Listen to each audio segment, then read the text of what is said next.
so completely awesome. But I think what really hit me, the fact that the next generation is so different really hit me between the eyes when last year I did this campaign. You know, when you leave a message for someone on their voicemail, first you hear hi, it's David, and then you hear 15 seconds of instructions from Verizon, right? So, you may begin speaking at the tone. Really? Because we've only had answering machines for 40 years! I didn't know you could do that! And then to page this person, page? What is it, 1975? And then they end, to add insult to injury, they're like, when you have finished, you may hang up. No. I was just gonna stand here. So it occurred to me, it's 15 seconds, right? It's 15 seconds every time you leave or retrieve messages. If you do that twice a business day, for Verizon alone, it's $750 million in your airtime they're eating up. $750 million by making you sit through that message. So I started this campaign to take back the beep. I wanted my followers to harangue the carriers into eliminating the message. And we had some success. AT&T eliminated incredibly the instruction they'd always had about to send a fax. They had a thing about to send a fax. Yeah, from your phone? That'd be cool. Anyway, they eliminated half of the message, thanks to me. That's $374 million it cost AT&T to do that, and for every one of you, an hour and a half I saved you. You're welcome. He didn't get it. He was like, okay, I'll help you out, but I don't see the point. Like, how could you not see the point? It's infuriating. They're eating up our airtime. He goes, I know, but dude, who does voicemail anymore? Who does voicemail? Everyone does voicemail. Like, why don't you do voicemail? Look, dude, you call me, I look here. It's called the call log. It says, missed call, David Pogue, 4:30. I really don't need to listen to a message with you saying, hi, it's 4:30, it's David calling. Call me back! I see it! And I'm like, wow, there's something to that. And then I swear to God, it was within a month I was at this school function, and I heard a PTA mom saying to a fellow mom, so I said to my daughter, honey, how come you're not answering any of my emails? And my daughter says, Mom, nobody does email anymore. What am I, like 100? Nobody does email anymore? No one does email or voicemail. The lesson for the next generation is everything has to be real time. It has to be Twitter or Facebook or texting or chat. It has to be right now. And that's true of everything, not just written communication. Another huge lesson is, everyone's always saying to me, nobody watches television anymore. That isn't true. People watch television, but they do other things at the same time. So kids are watching TV, but they're also texting while they're doing their homework, while the music is playing. They multitask. It's just the status quo. Everything has to be on demand now.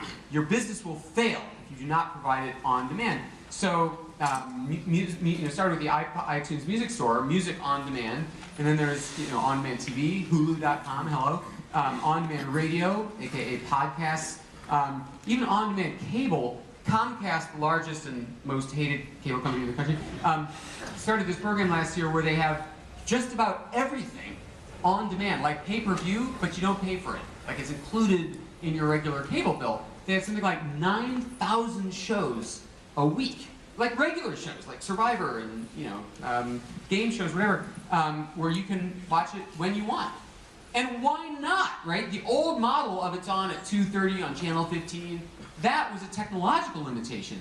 There was no cultural reason for that. So why shouldn't the internet be the world's biggest TiVo with everything there is there for the watching? And at this show, this is brilliant. This is so brilliant. They have started a thing where they will let you have everything that you subscribe to on your cable for free on your iPad or iPhone within the house. So no piracy problems, streaming everything on your iPad. Now why would they do that? Why would they willingly do something for you? Right? Because otherwise you'd go watch it on Hulu anyway. They'd much rather have you in their control selling their ads to you than to have you go via the internet. So it is so completely brilliant and forward-thinking. You'll now be able to just sit in your bed or your kitchen table, pick up the iPad. What do I feel like? Family Guy, you know, whatever it is. On-demand movies, as we know, Amazon, Hulu, Netflix on-demand. On-demand books, you know, the ebook readers. Have you read Freakonomics? No, but I'll get it right now. 30 seconds later, there it is. On-demand newspapers, same things. Another wild change, you probably noticed this, the next generation doesn't have anywhere near the same conception of privacy that we do. You know, in fact, the whole purpose of Facebook and Twitter is to sort of publicize stuff that was once considered private. You know, just broke up with that jerk of a boyfriend, or you know, just got back to the Department of University Health, all clear. So I really need to know that. There's an ego component that didn't exist before, Twitter and Facebook. It's how many followers do you have and how many friends do you have. In fact, if you take the real-time access and the ego minus the privacy, that is Twitter. That is what Twitter is. I assume you all know you sign up for this account and you post these little 140-character messages to anyone who will listen. I got onto Twitter late, but then I was fooling around with it. I'm like, we're going to San Diego, and this guy wrote back and said, oh, you should come to my business. I run a hot air balloon company in San Diego. We should take you for a ride. And there we are. Those are my kids, and that's our balloon, that's the guy. And you know, normally you pay a lot of money for those balloon rides. And I did. But it was worth everything. The real moment, though, was I was at a talk just like this one in the early days of Twitter, and I wanted to show how it works, right? It's real-time, two-way, interactive with people who are specifically interested in what you have to say. There's no other medium like that. Let me show you. And so I typed into Twitter, I have hiccups. What's your favorite cure? And I got the usual folk remedies, but also people started writing back these funny things, like, simple, just hold your breath till Windows 7. Check your 401k, that'll scare the hiccups right out of you. And then I take large sips of bourbon. It doesn't stop the hiccups, but I stop caring. And at that point, I realized what studies have subsequently shown, which is that Twitter is a completely different internet crowd.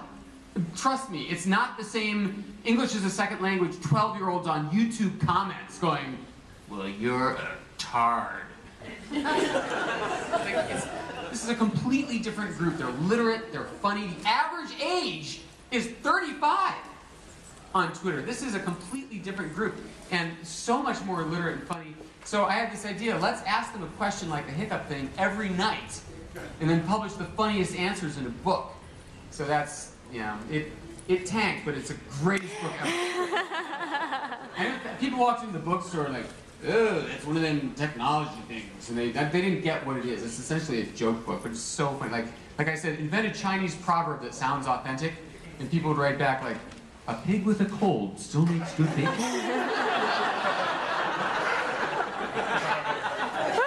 Or like, I love this. The pit is always smaller than the plum. It's true. It's true. And you can use these. I was with my kids in an amusement park, and they're like, it's hot, I'm sweaty, I'm thirsty, let's go home. And I'm, hey. The pit is always smaller than the plum. And they were just like, shut them right up. It is dangerous to leap a chasm in 2 bounds. Think about it. Yeah. The best was this one. I challenged them to make up a prequel for a famous movie, and they were like, Mr. Smith, MapQuest Washington. There goes Private Ryan. I hope he'll be okay.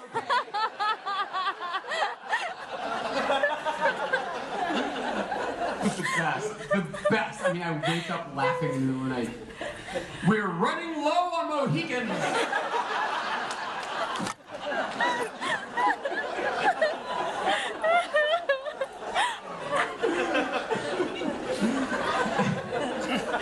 I spoke at a government tech conference 3 weeks ago, and this is my favorite. I just die laughing when I think about this.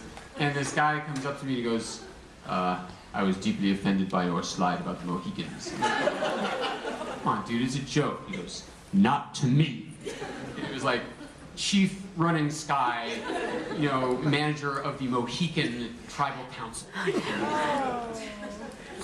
Forgive me. All right. So the next generation really is so different. This isn't like the gradual shift from one generation to the next. This is a big shift, a sudden shift. Who does voicemail anymore? Who does email anymore? Who has home phones anymore? Who reads newspapers anymore? Great, it's not like I care. Here they have some good openings at the TSA. Who watches a TV set anymore, right? Who watches TV on a TV anymore? Who does one thing at a time anymore? Who does professional reviews anymore? No, they go to Yelp to find out what the good restaurant is. They go to IMDb to find out what the good movies are. They go to CNET to find out what technology to buy. No one reads one guy's opinion anymore. Who uses dental floss anymore? I made that up, but you see where we're going. It's just they keep changing, and there are things we have to teach them before it gets off the rails. We have to teach permanence, that once something's online, it's there forever. This is Representative Mark Foley from Florida, who had a gay sex chat with a 17-year-old intern, not knowing that chat room transcripts can be saved and published. This one was, and his life is over. His career is over anyway. We have to teach credibility. For a year, I do a talk about future tech. And for a year, I showed this picture. It's a 1954 artist rendition of the home computer of the future. 50 years hence. Scheduled. This is what the 2004 computer, I don't know if you can read at the bottom, but it's hilarious. It says, with the teletype interface and the Fortran language, the computer will be easy to use. Wow. And then, like, what's with the steering wheel? It's the first mouse. Is this like cursor control module or something? Like, what the? Yeah. And so I did this talk for a year, and after the talk, one of the talks, a guy comes up and goes, I love that 50 years hence home computer picture too, but you should have disclosed to your audience that it's a hoax. What? I didn't know it's a hoax. He goes, oh yeah, it's on Snopes.com. It's actually a photo of a current exhibit at the Smithsonian of a nuclear submarine cockpit. It's a Photoshop job. And you, of all people, fell for it. So of course I should have checked this out on Snopes.com, the internet clearinghouse for rumors and myths. So anyway, so there's a lot going on in this world. It is exhausting to keep up as adults. Anything you buy today, I'm telling you now, will be no longer marketed in 6 months. You should just get used to that. Young people adopt technology more quickly and more readily than we do. That's just the way it works, and it's always been that way. By the way, I hear all this tut-tutting. Oh, kids today, they don't have any social skills. They don't do face-to-face anymore. It's terrible what's happening. Nobody reads newspapers anymore. And I'm like, you know what, dude? Spare me. I've heard, this happens every generation. I'm sure the cavemen were like, wheel? You invented the wheel? Why can't you walk to the woolly mammoth skeleton like I did? It's like, from time immemorial, your music is not music, my music was, and then the next generation says the same thing. So there's a lot going on, there's a lot of change, but there's always been change. Please remember, on the other hand, the pit is always smaller. Thanks very much.